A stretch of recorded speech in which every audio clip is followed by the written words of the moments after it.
Hello friends, welcome to my YouTube channel. आज हम लोग परम आईएएस एकेडमी का टेस्ट नंबर 2 करने जा रहे हैं और ये फुल लेंथ टेस्ट होगा दोस्तों। और ये 68th बीपीएससी के लिए जो लोग अपीयर होने जा रहे हैं उनके लिए ये इम्पॉर्टेंट होने वाला है। तो उम्मीद करते हैं कि ये जो टेस्ट होगा वो आपके लिए हेल्पफुल रहेगा। तो बिना देर किए हुए हम लोग अपने टेस्ट को शुरू करते हैं। फर्स्ट क्वेश्चन इज, मैं बता दूं कि मैं क्वेश्चन को इंग्लिश में ही डिस्क्राइब करूंगा। आप हिंदी में भी इसमें दिया हुआ है, तो आप जाकर के वहां पर वीडियो को पॉज करके देख सकते हैं। Our first question is, what is the score of Bihar in recently released fourth state food security index 2021-22? And the right answer is option C, 13.0. तो out of the 17th big state, Bihar ranks 60th position पे। तो 17 बड़े राज्यों में बिहार का जो number है वो आपका 16वां नंबर है। ठीक है। अगर हम बड़े राज्यों की बात करें तो आंध्र प्रदेश सबसे पीछे है। आपका आंध्र प्रदेश को सबसे लोएस्ट मिला है किसमें? बड़े राज्यों में। ठीक है ना। और बड़े राज्यों में टॉप पर कौन है? तो टॉप पर आपका है तमिलनाडु। बड़े राज्यों में अगर हम टॉप की बात करें तो तमिलनाडु है। और छोटे राज्यों में अगर टॉप पर बात करें तो आपका गोवा आ जाता है छोटे राज्यों में। और among the union territories Jammu Kashmir is the first place and Lakshadweep is the last place. अगर यूटी की बात करें तो जे एंड के इज फर्स्ट पोजीशन और लक्षद्वीप आपका लोवेस्ट पोजीशन पे होगा इस इंडेक्स में, fourth state food security index 2021-22 में। Next question is, which organisation of Bihar has received e market award by the union home minister and cooperative minister Amit Shah? तो देखिए, आपसे यहाँ दो सवाल पूछता है। अगर पूछ दिया जाए कि यूनियन कोऑपरेटिव मिनिस्टर्स कौन है, तो याद रखेंगे वो अमित शाह है। तो बिहार का एक संगठन है, उसको अवार्ड मिला हुआ है। कौन सा अवार्ड? ई मार्केट अवार्ड, जो कि अमित शाह के द्वारा दिया गया है। तो वो कौन सा है? And the right answer is option B, ये कॉम्फेड है। तो ये अवार्ड जो है, प्रोग्राम आयोजित हुआ था गुजरात के गांधीनगर में, उसमें ये दिया गया है। तो बिहार की तरफ से जो एमडी है कॉम्फेड की, शिखा श्रीवास्तव, उन्होंने ये पुरस्कार ग्रहण किया था। तो भारत का एक प्रोग्राम है, इसका नाम है national cooperative dairy federation of India. याद रखेंगे, national cooperative dairy federation of India. ये इस मिशन के तहत ये प्रोग्राम है गवर्नमेंट ऑफ इंडिया का, जो कि लाया जाता है। उसके तहत 50 साल पूरे हो गए थे इस ऑर्गेनाइजेशन को बने हुए, तो उसके उपलक्ष्य में पुरस्कार दिया जा रहा था, जिसमें बिहार का कॉम्फेड को आपको ये पुरस्कार मिला है, E market award. Which author has been awarded the India Book of Record 2022 for writing a research book on shehnai maestro, Bharat Ratna Ustad Bismillah खां। तो इंडिया बुक ऑफ रिकॉर्ड 2022 के साधक है उस्ताद बिस्मिल्लाह खान, उनके ऊपर एक बुक लिखा है। तो ये बुक लिखने वाले थे मुरली मनोहर श्रीवास्तव, इनको ये पुरस्कार दिया गया है। कौन सा पुरस्कार का नाम याद रखेंगे? इंडिया बुक ऑफ रिकॉर्ड 2022, ये दिया गया है मुरली श्रीवास्तव को। ठीक है। Next question is, Nitish Kumar ने 15 नवंबर 2009 को रिलीज किया गया था, ये कौन सी? तो जो बुक थी, बायोग्राफी ऑन बिस्मिल्लाह खान, ये मुरली मनोहर के द्वारा लिखा हुआ था। A narrative of Dumraon in Buxar district made two documentaries apart from this book on Bismillah Khan. One, this is Safar A Bismillah. He has been nominated in the UK for an ordinary doctor. ये काफी पुराना हमें लगता है कि current affairs है, तो इसको आप करने की जरूरत, आप कर सकते हैं, नहीं भी कर सकते हैं। The supreme court has appointed committee of administrator has constituted a 12 member advisory committee headed by whom to help run all India football federation. तो किसके ऑल इंडिया जो आपका फेडरेशन था उसको रन करने के लिए एक 12 मेंबर की एडवाइजरी कमेटी बनाई गई है। किसके द्वारा ये बनाया गया है आपको ये बताना है। इसका आंसर है आपका Ranjit Bajaj. Option B is the right answer. तो एक एंटरप्रेन्योर है Ranjit Bajaj, who owned I league club Minerva Punjab before being sold to RoundGlass in 2020, will be the chairman of the advisory committee and integrity affairs. क्योंकि supreme court जो है वो प्रफुल्ल पटेल जो पहले own करते थे, जो आईफा था, ऑल इंडिया फुटबॉल फेडरेशन, उसको बर्खास्त कर दिया था। इसीलिए आईफा मतलब इसको चलाने के लिए सुप्रीम कोर्ट ने एक कमेटी बनाई थी, जिसकी अध्यक्षता कौन करेंगे? रंजीत बजाज करेंगे। Next question is, who has topped the ranking of a state for implementing national food security act through the ration shop? तो कौन सा राज्य टॉप किया है? तो इसका सही उत्तर है आपका उड़ीसा टॉप किया है। तो हमारे जो union minister of food and consumer affairs Piyush Goyal ji हैं, तो उन्होंने ranking index of states for आपका एनएफएसए 2022 मतलब कि national food security act 2022 release किया था। याद रखें किसने? तो फूड सिक्योरिटी जो फूड एंड कंज्यूमर मिनिस्टर हैं पीयूष गोयल जी, उन्होंने। तो उड़ीसा जो है टॉप किया है। और उड़ीसा का जो स्कोर था वो था 0.836 0.836 था ये उड़ीसा का स्कोर। और उसके बाद उत्तर प्रदेश का था 0.797। तो उसके बाद दूसरे नंबर पे यूपी का था 0.797, ये स्कोर था। और आपका तीसरा नंबर पे आंध्र प्रदेश था 0.794, 0.794 ये स्कोर है। आगे बढ़ते हैं। In which country more than 6 million bees has been killed after deadly varroa plague outbreak for the first time. दोस्तों ये हुआ था ऑस्ट्रेलिया में। आगे बढ़ते हैं। हमारा नेक्स्ट क्वेश्चन ये है, who of the following that was considered as the strategist of black channel diplomacy between India and Pakistan has passed away recently? And the right answer is Satinder Lambah. आपको पता होगा कि ये इनका जन्म जो हुआ था पेशावर लांबा में हुआ था, passed away in new Delhi at the age of 81। तो ये हाई कमिश्नर रहे थे ऑफ इंडिया टू पाकिस्तान 1992 से लेकर के 1995 तक, high commissioner of India to Pakistan. तो ये बहुत ही डिप्लोमेटिक डायलॉग बिटवीन इंडिया और पाकिस्तान जो कि 2005 से 2014 तक चला था, prime minister doctor Manmohan Singh के समय में। उस समय ये काफी महत्वपूर्ण भूमिका निभाई थी इन्होंने, ठीक है ना। चलिए आगे बढ़ते हैं। Who has become the fastest Indian bowler to take 150 wicket haul? तो इसका सही आंसर है आपका मोहम्मद शमी। तो मोहम्मद शमी ने ओडीआई में 150 विकेट लेने का कारनामा किया, ओडीआई में याद रखेंगे। तो अगर सबसे पूछा जाए कि ये तो स्ट्रेटजिस्ट है, लेकिन अगर सबसे कहा जाए कि फास्टेस्ट कौन है, मतलब सबसे कम मैचों में ज्यादा पहले 150 विकेट लेने वाले, तो उसकी बात की जाएगी तो वो होंगे आपके अजीत अगरकर। उन्होंने 97 ओडीआई मैचों में 150 विकेट लिया था। कौन? अजीत आगरकर। 97 ओडीआई था और 80 इनिंग्स था। अगर हम ओवरऑल की बात करें तो ऑस्ट्रेलिया के मिशेल स्टार्क हैं, ऑस्ट्रेलिया के मिशेल स्टार्क, जिन्होंने 77 ओडीआई मैचों में 150 विकेट लिया था। यानी कि पहले नंबर पे मिशेल स्टार्क आते हैं और भारत में अजीत अगरकर आते हैं। चलिए, which is the best city in India according to the Time Out 2022 index? And the right answer is option B, Mumbai. मैं आपको बता दूं कि इस लिस्ट में एडिनबर्ग जो है, जो कि स्कॉटलैंड की राजधानी है, उसको best city of the world की खिताब से नवाजा गया था। कौन? किसको? एडिनबर्ग को। किसकी राजधानी है ये? स्कॉटलैंड की राजधानी है। इसको best city of the world का पुरस्कार दिया गया। कौन जारी करता है? तो टाइम आउट मैगजीन ये आपको निकालती है। शिकागो, मेडलिन, ग्लासगो, एम्स्टर्डम, प्राग और मारेक्स आते हैं, ठीक है ना। मुंबई को 14वां नंबर मिला है और दिल्ली को 26वां नंबर मिला है। मुंबई को याद रखेंगे 14वां नंबर मिला है और दिल्ली को 26वां और मुंबई को 14वां, ठीक है ना। चलिए आगे बढ़ते हैं। Which has become the first state in India to initiate the process of implementing the new education policy 2020? 2020 new education policy को लागू करने वाला जो पहला राज्य था वो था आपका Uttarakhand. And option C is the right answer. अगला सवाल ये है कि who has been awarded the supreme order of the chrysanthemum recently? तो इसका सही आंसर है ऑप्शन ए, शिंजो आबे।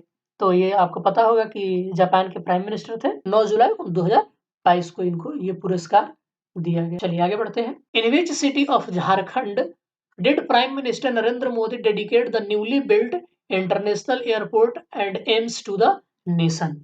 तो इसका सही उत्तर है आपका ऑप्शन ए, देवघर में, ठीक है। आगे बढ़ते हैं। जो हिंदी वाले लोग हैं आराम से वीडियो को पॉज करिए और आराम से इसको आप दे सकते। हमारा नेक्स्ट क्वेश्चन ये है, which state has become the first state in India to integrate vehicle location tracking device VLTD with emergency response system ERSS?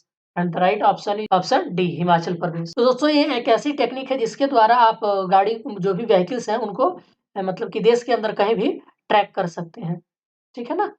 तो ट्रैकिंग ये क्या होता है कि vehicles has been registered and vehicle location tracking device consisting of emergency panic button system and command control has been linked to the emergency response support system 112। तो इससे ये जुड़े होते हैं, ये जो सिस्टम है आपका।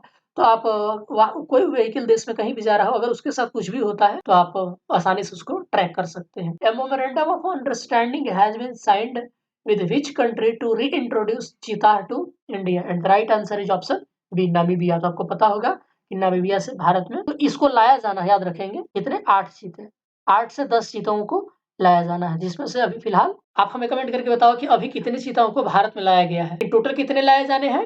8 से 10 लाए जाने हैं, जिसमें से 4 फीमेल होंगे और 4 मेल होंगे। तो आप हमें कमेंट करके बताओ कि अभी जो आया है उसमें कितने आए हैं? Our next question is which has become the first major port of India with 100% landlord model?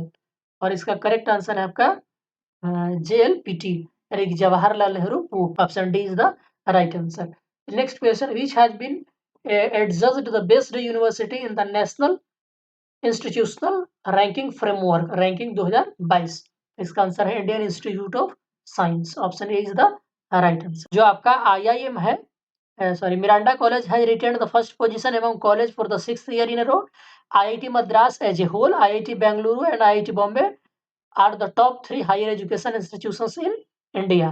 IIM Ahmedabad has been ranked first in the field of management. अगर मैनेजमेंट की बात किया जाए तो IIM अहमदाबाद को मिला है। IIT रुड़की को आर्किटेक्चर में पहला नंबर मिला है, और national law school of India university जो कि बेंगलुरु में है, उसको लॉ के क्षेत्र में पहला स्थान प्राप्त हुआ है। ठीक है ना। और Savita institute of medical and technical science Chennai में है, वो मेडिकल के क्षेत्र में पहला पोजीशन पाए गए हैं। Next question is PM Narendra Modi unveiled the sprint challenge during the seminar Swavalamban, which of the following is it associated with? तो इसका सही उत्तर है इंडियन नेवी।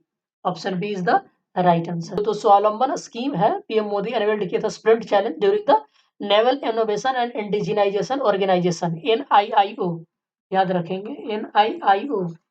ये नरेंद्र मोदी ने इसको एनवेल किया था। इसका पूरा नाम है naval innovation and indigenisation organisation symposium Swavlamban. ठीक है ना। स्प्रिंट का मतलब होता है दोस्तों supporting pole vaulting and R&D through iDEX, NIO and TDAC challenge aims to promote the use of indigenous technology in the Indian Navy. तो ये इंडिजिनाइजेशन को बढ़ावा देने के लिए ये आपका स्प्रिंट चैलेंज लाया गया है, जिसको हम स्वावलंबन कहते हैं, और ये इंडियन नेवी के लिए है। Which point associated with Kargil war has been renamed as gun hill? तो इसका सही उत्तर है point 5140। The right option is option D. तो आपको पता होगा कि जो गन हिल था 5140, जो कि द्रास कारगिल सेक्टर में पड़ता है, और ये आपको पता होगा कि ऑपरेशन विजय चलाया गया था कारगिल वार के समय 1999 में। तो मतलब कि इसको कैप्चर किया गया था पॉइंट नंबर 5140 को। तो उस कमांड को जो लीड कर रहे थे वो थे लेफ्टिनेंट कर्नल योगेश कुमार जोशी, जिन्होंने पॉइंट 5140 जो कि हाईएस्ट पॉइंट है टोलिंग रिज लाइन पर, जो कि इंडियन आर्मी ने ऑपरेशन विजय के समय 26 जुलाई 1999 को कैप्चर किया था। 26 जुलाई 1999 को। ठीक है। तो इसीलिए इसका अब नाम बदल करके क्या कर दिया गया है, गन हिल। ठीक है। इसका नाम पहले था आपका पॉइंट 5140। चलिए नेक्स्ट क्वेश्चन ये है। नेक्स्ट क्वेश्चन ये है आपका कि which state government has decided to implement the family doctor project on a pilot basis? तो आप पहला ऑप्शन देख लीजिए। पहला ऑप्शन तेलंगाना है, बाकी आपके 3 ऑप्शन यहाँ पर है। तो इसका जो राइट आंसर है दोस्तों वो है आंध्र प्रदेश। ये जो पहल है वो आंध्र प्रदेश सरकार की है। तो इसमें ये 15 अगस्त 2022 को पद्मनाभम मंडल ऑफ विशाखापट्टनम डिस्ट्रिक्ट में ये प्रोजेक्ट लाया गया था। तो ये है प्राइमरी हेल्थ सेक्टर के लिए है ये, ठीक है ना। चलिए आगे बढ़ते हैं। हमारा नेक्स्ट क्वेश्चन ये है कि which of the following country will host 2023 ICC women's T20 world cup? और इसका सही उत्तर है आपका south Africa. Option D is the right answer. ठीक है ना। ICC विमेंस वर्ल्ड कप जो आपका 2024 4 कंट्रीज होस्ट करेंगे 2024 से लेकर के 2027 तक। तो 26 जुलाई 2022 को इसकी अनाउंसमेंट हुई थी ICC के द्वारा। This countries are Bangladesh, India, England and Sri Lanka. South Africa will host the next women T20 world cup in February 2023। Bangladesh host करेगा 2024 में, इंडिया होस्ट करेगा 2025 में। याद रखेंगे, बांग्लादेश 2024 में, इंडिया 2025 में, और 2026 का एडिशन जो है वो इंग्लैंड होस्ट करेगा। 2026 वाला इंग्लैंड होस्ट करेगा और 2027 का श्रीलंका होस्ट करेगा। ठीक है ना। और साउथ अफ्रीका 2000। नेक्स्ट क्वेश्चन ये है which edition of the Festival of Northeast India was recently organized by the Embassy of India in the Central World of Thailand's capital Bangkok in collaboration with the Trend MMS of India? And the right answer is इसका second version था दोस्तों। Option B is the right answer. इसमें आपके minister of state for external affairs chief guest से doctor Rajkumar Rajan Singh ji. तो इसमें north east के राज्य जो आते हैं कौन कौन, असम, अरुणाचल प्रदेश, मणिपुर, मेघालय, मिजोरम, नागालैंड, सिक्किम, त्रिपुरा। और इसका जो फर्स्ट एडिशन था वो 2019 में ऑर्गेनाइज हुआ था। 2019 में फर्स्ट एडिशन ऑर्गेनाइज हुआ था और आपका 2022 में सेकेंड एडिशन ऑर्गेनाइज्ड किया गया है। तो अगला है कि what is the total number of GI tags for items from Bihar in the GI database इन चेन्नई। और इसका सही उत्तर है आपका ऑप्शन डी 14। तो बिहार में अब 14 आइटम्स हो गए हैं जिनको जीआई टैग प्रोवाइड किया जा चुका है। तो मैं आपको नाम बता देता हूँ, आप इसको याद रखेंगे। 6 आइटम जो है हैंडीक्राफ्ट्स के हैं, याद रखेंगे। 6 आइटम किसके हैं, इसमें से आपके 6 आइटम हैंडीक्राफ्ट के हैं, ठीक है। और एक आपका फूड आइटम है, 4 एग्रीकल्चरल सेक्टर के हैं। तो हम देख लेते हैं कि इसमें कौन कौन से हैं। तो इसमें आता है Madhubani painting, work of Pipli मतलब खटवा ऑफ बिहार, और Sujani embroidery work of Bihar, Sikki grass product of Bihar, Bhagalpur silk, Pipli Khatwa work, logo of Bihar, यानी कि एक लोगो भी है, याद रखें। पिपली खटवा इसमें रिलेटेड 2 है, एक पिपली खटवा वर्क को और उसके लोगो को दोनों को मिला है। सिक्की ग्रास प्रोडक्ट का लोगो भी है, सिक्की ग्रास प्रोडक्ट को भी मिला है और उसके लोगो को भी मिला है दोस्तों, याद रखेंगे। और उसके बाद है Sujani embroidery work logo of Bihar, Bhagalpuri Zardalu mango, Katarni rice, Magahi पान, शाही लीची ऑफ बिहार, सिलाओ खाजा और मिथिला मखाना। तो ये आपके 14 जो है आइटम 11 ही है, लेकिन याद रखेंगे 3 उसमें एक ही प्रोडक्ट के लोगो हैं, ये बात याद रखेंगे। तो टोटल आपके 14 आइटम हो जाते हैं। Who is the new education minister of Bihar. तो इसका सही उत्तर है आपका डॉक्टर चंद्रशेखर जी। ये आरजेडी के मधेपुरा से एमएलए है। Option A is the right answer. Shravan Kumar को बता दें, श्रवण कुमार आपके रूरल डेवलपमेंट मिनिस्टर है। और सुरेंद्र प्रसाद यादव आपके कोऑपरेटिव मिनिस्टर है। और रमानंद यादव जी आपके माइंस एंड जियोलॉजी मिनिस्टर है, माइंस एंड जियोलॉजी मिनिस्टर्स है। और Afaq Alam department of animals and fishery है। लेसी सिंह आपके फूड एंड कंज्यूमर प्रोटेक्शन है। और मदन सहनी सोशल वेलफेयर है। Who has been awarded the best spiritual destination of Outlook Traveller award 2022। तो इसका सही उत्तर है ऑप्शन डी बोध गया। Who was the flag bear of the closing ceremony of India in the Commonwealth Games 2022। तो इसका सही उत्तर है निखत जरीन एंड अचंता शरद कमल, यानी कि आपका option C is the right answer. The Commonwealth Games will be held in Victoria Australia. जो ये वाला हुआ था बर्मिंघम में हुआ था 2022 का, याद रखेंगे। 2026 का जो राष्ट्रमंडल खेल होगा वो आपका ऑस्ट्रेलिया में होगा और ऑस्ट्रेलिया के विक्टोरिया शहर में होगा। तो आप ये जो आपके क्लोजिंग सेरेमनी में भारत का जो किए थे अचंता शरद कमल और निखत जरीन। चलिए आगे बढ़ते हैं। हिंदी वाले लोग आराम से वीडियो पॉज करके अपने टेस्ट को कंटिन्यू कर सकते हैं। Which team did Indian men's table tennis team win the gold medal in the Commonwealth Games 2022। तो इसका सही उत्तर है आपका Singapore. Option B is the right answer. तो इंडियन टेबल टेनिस ने ये सिंगापुर को हरा करके ये आपका 3-1 से हराया था सिंगापुर को और गोल्ड मेडल जीता था। इसमें भारत के जो प्लेयर्स थे उसमें आपके हरमीत देसाई थे, सुनील शेट्टी और शरत अचंता और सथियान ज्ञानेश कर्ण। ये आपके 4 प्लेयर थे इंडियन जिन्होंने 3-1 से विजय हासिल करी। Exercise pitch black 2022 was organised by which country. तो इसका सही उत्तर है ऑस्ट्रेलिया। एक दोस्तों बायएनियल कॉम्बैट एक्सरसाइज है, रॉयल ऑस्ट्रेलियन एयरफोर्स ऑर्गेनाइज करती है और ये मल्टीलैटरल है, याद रखेंगे। ये मल्टीलैटरल एक्सरसाइज है। कौन ऑर्गेनाइज करता है? तो बायएनियल है, हर 2 साल में एक बार होता है। रॉयल ऑस्ट्रेलियन एयरफोर्स इसको कंडक्ट करती है। In which city India first 3D printed cornea has been developed. तो इसका सही उत्तर है ऑप्शन सी, हैदराबाद में आपका किया गया है। State Bank of India SBI has launched the first state of art dedicated branch to support startups in which city.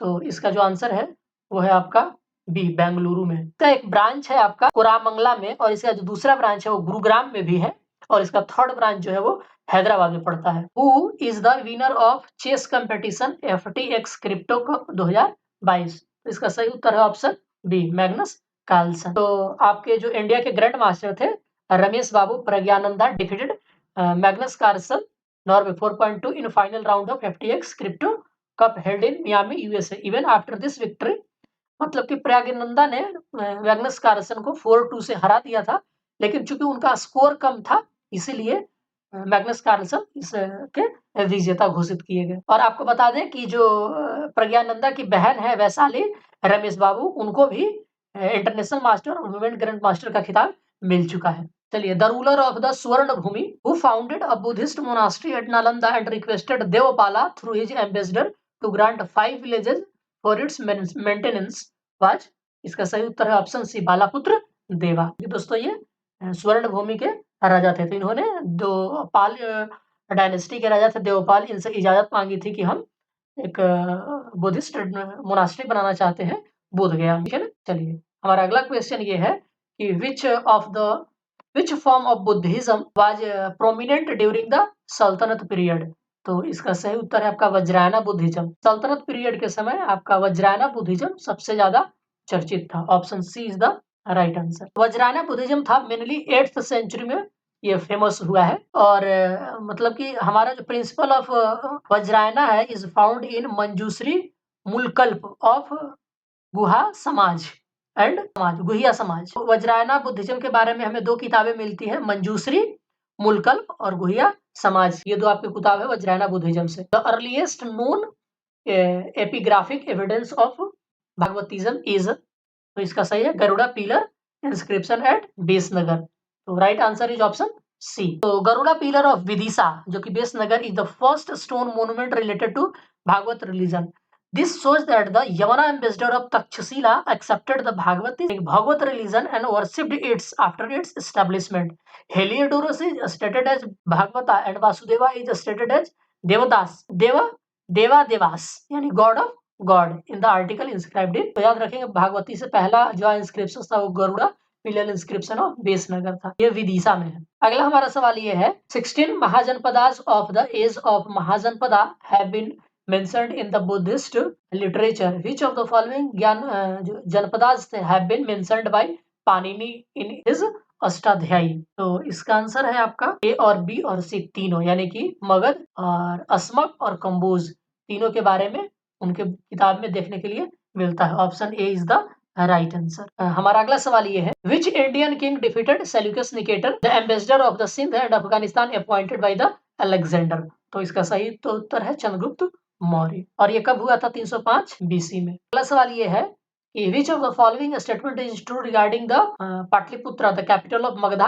Kingdom. तो इसका सही उत्तर है कि Pataliputra was surrounded by the river Ganges and in north and by the river Son in the west. ये आपका option correct है, option B is the right answer. Which ruling dynasty donated maximum villages to temples and Brahmans. तो ये कौन सी dynasty थी। तो right answer है आपका सही हो जाएगा Gupta dynasty. Option A is the right answer. Which of the following drama was not written by the Kalidasa. तो इसका सही उत्तर है आपका Janaki Harnama. Option D is the right answer. बाकी ये तीनों कालिदास के द्वारा लिखे गए हैं। तो आपको बता दें कि जानकी हरनाम जो है ये लिखा गया है कुमार दास के द्वारा। याद रखेंगे इसके द्वारा लिखा गया है Kumar Dasa, not Kalidasa. The famous historian who visited India with the Mahmud of Ghazni was. तो इसका सही उत्तर है आपका Al Beruni.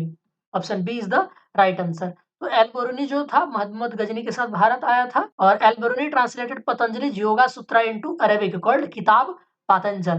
But Tahqiq e Hind reality of Hindustan was his most important book in which he give a socio cultural description of India. तो Al Beruni के इसने अनुवाद किया था, याद रखेंगे, जो पतंजलि का योगा सूत्र है उसको अरेबिक में अनुवाद किया था, ठीक है ना, किसको, योगा सूत्र को। लेकिन ये किसके लिए जाना जाता है, ये जाना जाता है किताब तहकीक ए हिंद या किताब ए हिंद भी कहते हैं इसको, रियलिटी ऑफ हिंदुस्तान, ये लिखा गया था एल बेरूनी के द्वारा, ठीक है। Next question, consider the following statement connected with the Alauddin Khilji. He collected revenue by measuring the cultivative land, he enforced revenue measure in his entire empire, he abolished the power of the provincial governor. आपको बताना है कि इनमें से कौन connected है अलाउद्दीन खिलजी से। तो इसका सही उत्तर है कि 1 और 3। Option C is the right answer, यानी कि दूसरा गलत है, enforced revenue measure in his entire. तो Alauddin Khilji was not applicable by lagaan system, the system of measuring the land of peasants, यानी कि charging tax lagaan on them by the government employees was limited up to the Delhi and by parts. यानी कि जो दूसरा statement है entire में नहीं था,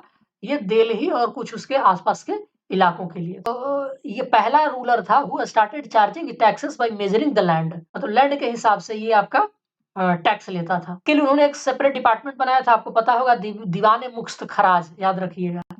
तो लैंड टैक्स कलेक्ट करने के लिए दीवान ए अलग डिपार्टमेंट बनाया था अलाउद्दीन खिलजी ने। आपसे पूछा जाएगा कि दीवान मुश्तकराज की स्थापना किसने करी थी, तो अलाउद्दीन खिलजी ने। Alauddin had taken away the right to charge taxes from the traditional officers.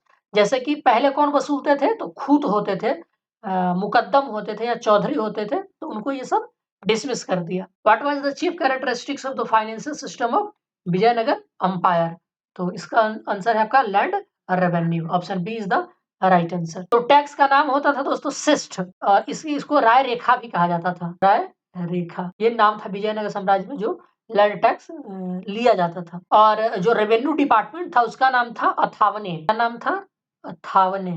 ये विजयनगर साम्राज्य की बात है। अगला सवाल है, under the following passage in the course of career on the road spanning almost 30 years, her crossed the breadth of the eastern hemisphere, visited territories equivalent to about 40 modern countries, but behind him a total distance of approximately 73,000 miles, the world's greatest traveler of pre-modern times to whom the above passage refers is। मतलब ऊपर जो लिखा गया है किसके लिए लिखा गया है, तो इसका उत्तर है इब्न बतूता के लिए। Option D is the right answer. चलिए अगला जो क्वेश्चन है, आपको सजाना है कि जो घटनाएं हुई है 8वीं सेंचुरी में उसका कालक्रम क्या है। तो सबसे पहले दोस्तों अंबर का युद्ध लड़ा गया था, तो option B is the right answer. उसके बाद आपका अंबर के बाद अंबर जो है 1749 में लड़ा गया था। अंबर का युद्ध याद रखेंगे, अंबर का युद्ध 1749 ईस्वी में। और ये जो था मुजफ्फर जंग, चांद साहिब और French defeated the and killed Anwaruddin at the battle of Ambur near Vellore in August 1749 में। बैटल ऑफ प्लासी 1757 में सब लोग जानते हैं। और ये लड़ा गया था नवाब ऑफ बंगाल सिराजुद्दौला और ब्रिटिश आर्मी के बीच।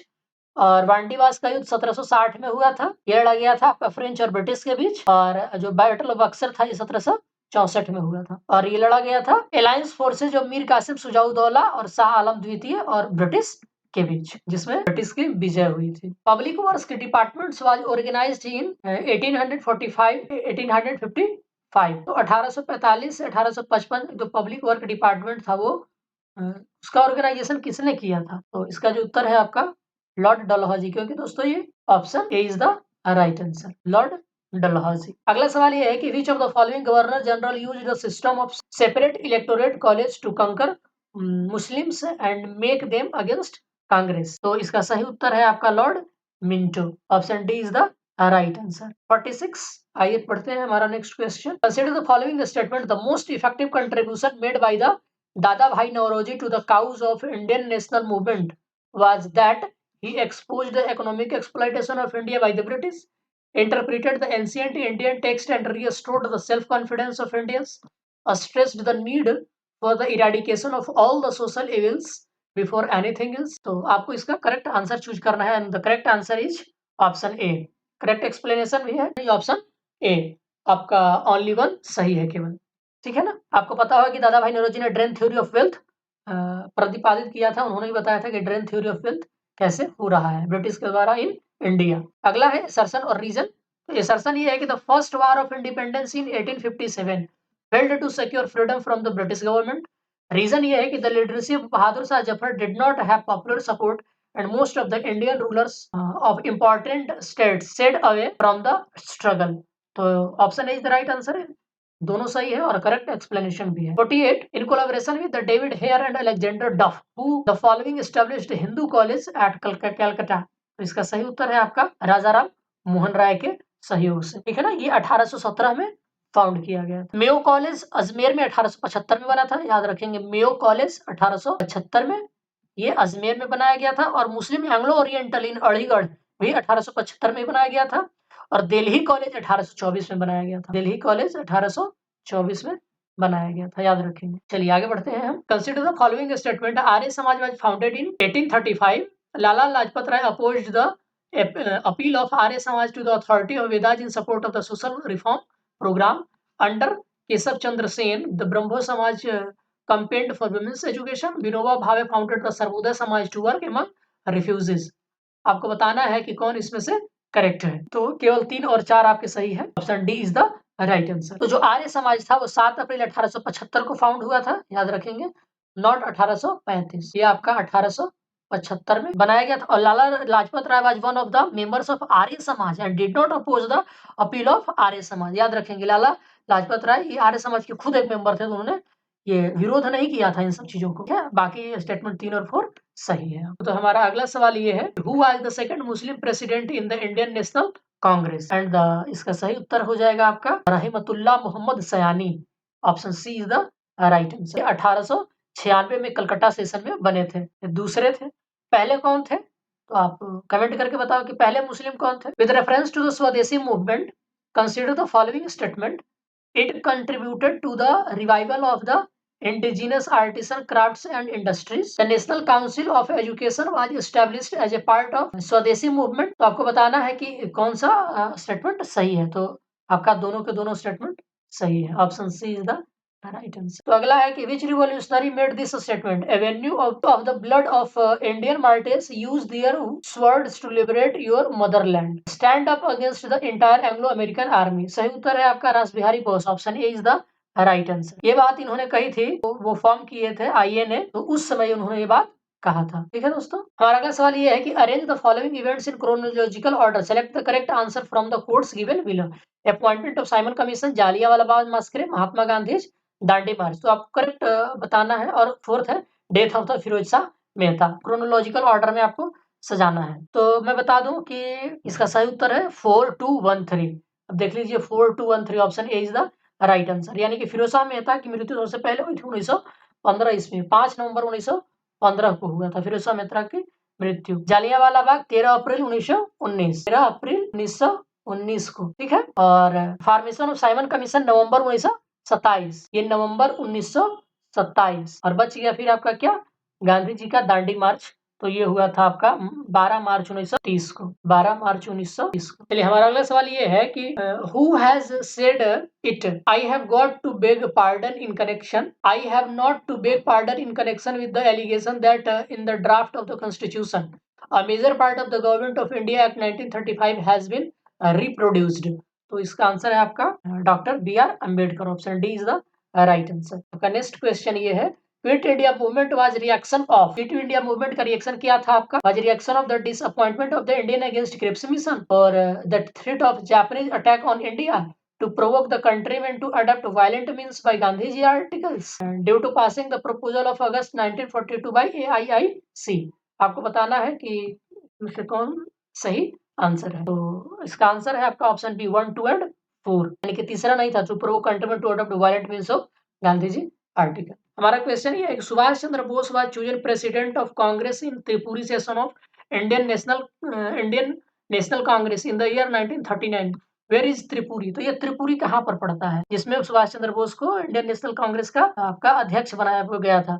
तो ये जबलपुर मध्य प्रदेश में पड़ता है दोस्तों, जबलपुर मध्य प्रदेश में पड़ता है, जहां पर सुभाष चंद्र बोस को 1939 में आईएनसी का आपको बनाया गया था। और बोस को ये पट्टाभी सीतारामैया 1377 वोटों से हरा करके इन्होंने ये प्रेसिडेंसी हासिल करी थी। चलिए हमारा अगला सवाल है, consider the following statement. Reason और एसर्शन है आपके पास। The British government announced the communal award in August 1932. He allowed to each minority a number of seats in the legislative to be elected on the basis of a separate electorate. आपको बताना है कि कौन सही है। तो इसका सही उत्तर है option A. On 21st June the sun, option A इसका सही उत्तर है, does not set below the horizon on Arctic Circle. Which of the following are active volcanoes? का आंसर है आपका 2, 3 and 4, कोटोपैक्सी, एटना और Fujiyama.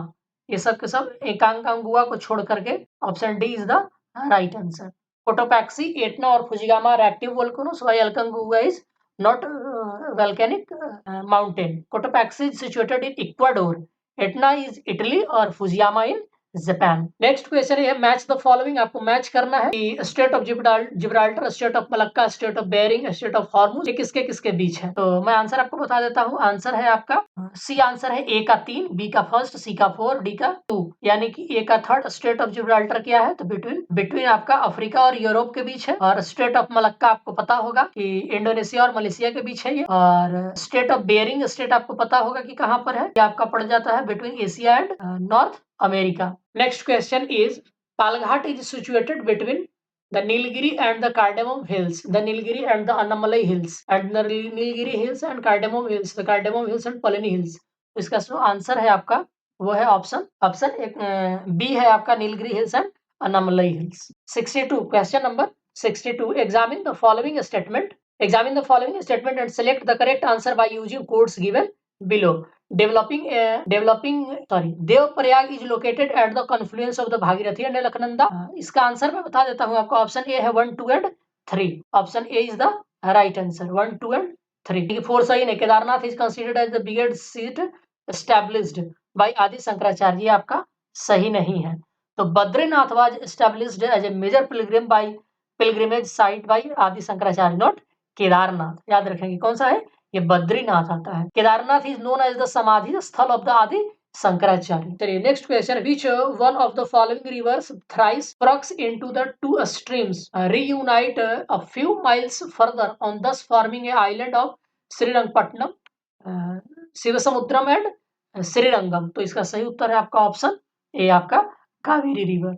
Option A is the right answer. Option A is the, याद रखेंगे option A है, ये B गलती से हो गया, ये बी नहीं है। Option A is the right answer, ठीक है। Question is reason and assertion is the monsoonal rainfall decreases as one goes towards the west and north west in the Ganga plain, and reason is the moisture bearing monsoonal winds go higher as one moves up in the Ganga plain.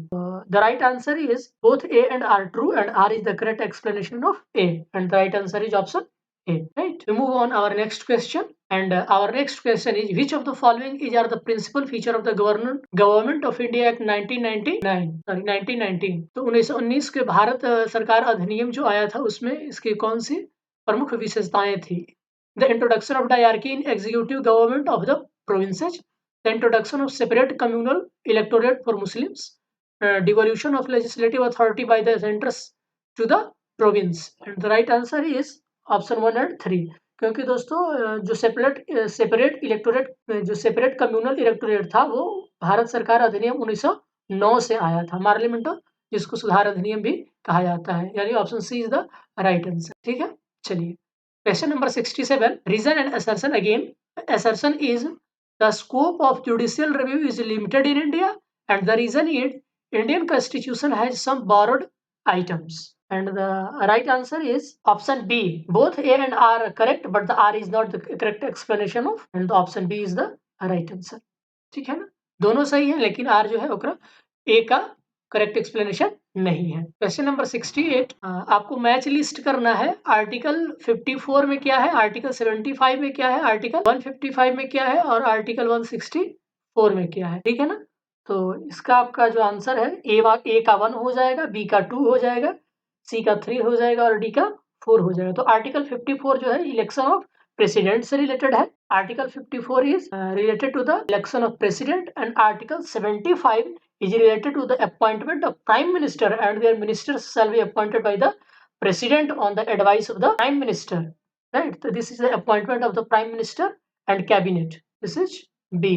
And article 155 is related to the appointment of the governor of the state, and this is option C. And article 164 is related to the appointment of chief minister of a state and their ministers, D. Article 170 contains provision for the composition of a state legislative assembly. So here is no 1 का A, 2 का B, 3 का C और 4 का D। आप देख लीजिए इसमें कौन सा आंसर है, तो option A is the right। Our next question, and the next question is which of the following is not correct in the matter of formation of new states? तो न्यू स्टेट्स के formation से related इनमें से कौन सा statement आपका गलत है?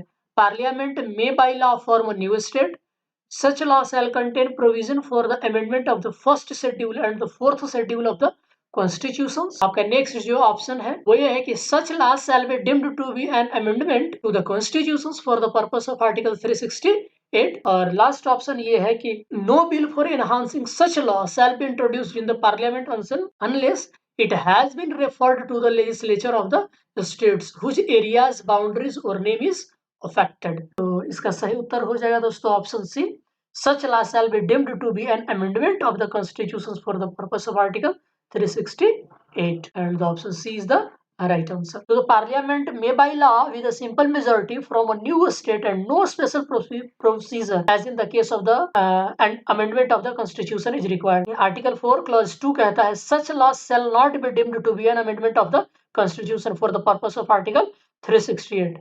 तो यहाँ जो ऑप्शन सी है वो गलत है और यही आपसे पूछ रहा था कि कौन गलत है, तो option C is the right answer. तो इसमें किसी भी तरह के कॉन्स्टिट्यूशनल अमेंडमेंट की जरूरत नहीं पड़ती है नए स्टेट्स बनाने के लिए। अगला ये है कि the rights are called fundamental rights because it is written in the constitution, it is democratic, it is republic welfare, it is essential for the personality development. तो आंसर इसका ये है, वही सही है कि ये कॉन्स्टिट्यूशन में आपका लिखा हुआ है और ये एसेंशियल है पर्सनैलिटी डेवलपमेंट के लिए और parliament can not make against law 1, 4 और 5।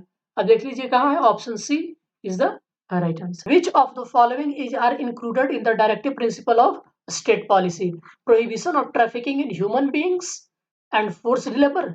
और सेकंड ये है कि prohibition of consumption except for the medicinal purpose of intoxicating drinks और and of other drugs which are injurious to health. का आंसर हो जाएगा only 2. B is the right answer. यानी कि prohibition of trafficking in human beings and forced labor ये आपके किसी भी DPSP में नहीं आता है, लेकिन प्रोहिबिशन ऑफ कंजम्पशन ऑफ मतलब कि आपको ये रोकता है इसी तरीके के हार्मफुल इंटॉक्सिकेटिंग मटेरियल इनहेल करने से। लेकिन वो एक्सेप्शन इसमें क्या होता है कि अगर आपको बहुत जरूरी होता है तब आप ले सकते हैं और ये लिखा गया है आर्टिकल 47 में, ये डीपीएसपी का पार्ट है आपका। और जो फोर्स्ड लेबर है दोस्तों, trafficking in human beings and forced labour, prohibition of trafficking in human beings and forced labour is mentioned in article 23 का 1 में है। ये आर्टिकल 23 क्लॉज 1 में ये है prohibition of statement only 2 is the right answer. Electoral college से संबंधित एक सवाल ये है कि electoral college for the election of the president of India consists of, तो आप ऑप्शन को ध्यान से पढ़िए और इसमें यह है कि all elected members of both the houses of the parliament and elected members of the state legislative assembly. Option D is the right answer. ठीक है, consider the following statements, the executive power of the union of India is vested in prime minister and the prime minister is the ex official chairman of the civil service board. तो इसमें से आपका कोई भी answer सही नहीं है, both are incorrect.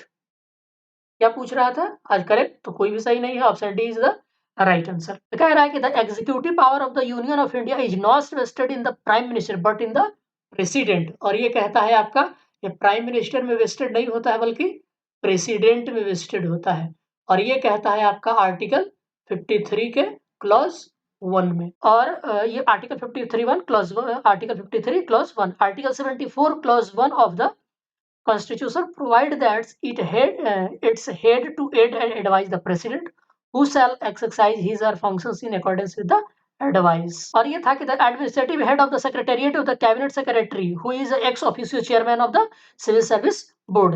तो जो आपके secretariat होते हैं, the administrative head of the secretariat वो आपके होते हैं जिसको कैबिनेट सेक्रेटरी कहते हैं, under the direct charge of, जो कि प्राइम मिनिस्टर के अंदर काम करते हैं, वो एक्स ऑफिशियो चेयरमैन होते हैं सिविल सर्विस बोर्ड के, नॉट प्राइम मिनिस्टर। कौन होते हैं सिविल सर्विस बोर्ड के, तो वो होते हैं कैबिनेट सेक्रेटरी। ठीक है, तो option D is the right answer. Next question ये है regarding the office of the Lok Sabha speaker, consider the following statement, he she holds the office during the pleasure of the president, he she needs not be a member of the house at the time of his election but has to become a member of the house within 6 months from the date of her election. If he she intends to resign, the letter of his her resignation has to be addressed to the deputy speaker। तो इसका answer है आपका only 3 is the right, option B is the right answer। बाकी ऊपर के statement 1 and 2 सही नहीं है। तो जो स्पीकर ऑफ द हाउस होता है वो अपने मेंबर्स में से चुने जाते हैं, लोकसभा के मेंबर्स में से चुने जाते हैं, और ये रिमूव किए जा सकते हैं बाय द रेजोल्यूशन, जो कि मेजॉरिटी से पास होने चाहिए, member of majority of the all the then members of the house. Speaker में address is resignation to the deputy speaker, इसीलिए ऑप्शन आपका थर्ड जो था वो केवल सही था। अगला ये है कि राइट टू इन्फॉर्मेशन क्या है, फंडामेंटल राइट है, लीगल राइट है, या बोथ और ए एंड बी है, या इनमें से कोई नहीं है। तो आपका सही है बोथ ए एंड बी, ये फंडामेंटल राइट भी है और लीगल राइट भी है, option C is the right answer. तो राइट टू इन्फॉर्मेशन एक्ट आया था आरटीआई एक्ट 2005 में, आपको पता होगा, आपको मैंडेट करता है response to citizens request for the government information. It is a legal right. The basic objective of the Right to Information Act is to empower the citizens, promote transparency and accountability in the working of government, prevent corruptions, and make our democracy work for the people in a real sense. तो supreme court ने अपने barrier decision में किया है कि freedom of thought and expression also includes the right to information. So the right to information is not clearly mentioned in the Indian constitutions. Thus the correct option is an option C. तो दोस्तों इसमें अगर only A option था ही नहीं, क्योंकि sorry option B only था ही नहीं, तो आपको अगर यहाँ पर ओनली ऑप्शन बी रहता, याद रखेंगे, अगर ओनली ऑप्शन बी रहता तब ये ऑप्शन सही होता, क्योंकि हमारे कॉन्स्टिट्यूशन में कहीं नहीं लिखा गया है कि right to information is a fundamental right, लेकिन सुप्रीम कोर्ट ने अपने कई बार जजमेंट में कहा है कि ये इंक्लूडेड है, मतलब कि फ्रीडम ऑफ स्पीच जो होता है, एक्सप्रेशन, ये उनका फंडामेंटल राइट है। तो चूंकि इस तरह का कोई ऑप्शन नहीं था, इसलिए हमें ऑप्शन सी करेक्ट करना पड़ा। विच of the following is not correctly matched, तो क्या not measure of speed of sheep होता है? Nautical mile not correctly match the light year, ये आपका यूनिट ऑफ टाइम नहीं डिस्टेंस होता है, सबको पता होगा ये बात। चलिए आगे बढ़ते हैं। A batsman hits a cricket ball which then rolls on a level ground after covering a short distance. The ball comes to rest. The ball slows to a stop because the batsman did not hit the ball hard enough. Velocity is proportional to the force exerted the ball. There is a force on the ball opposing the motion. There is no unbalanced force on the ball so that the ball would try to come to a rest. तो इसका सही option है C, there is a force on the ball opposing the motion, यानी कि कुछ ना कुछ friction लग रहा है इसीलिए वो रुक जाता है।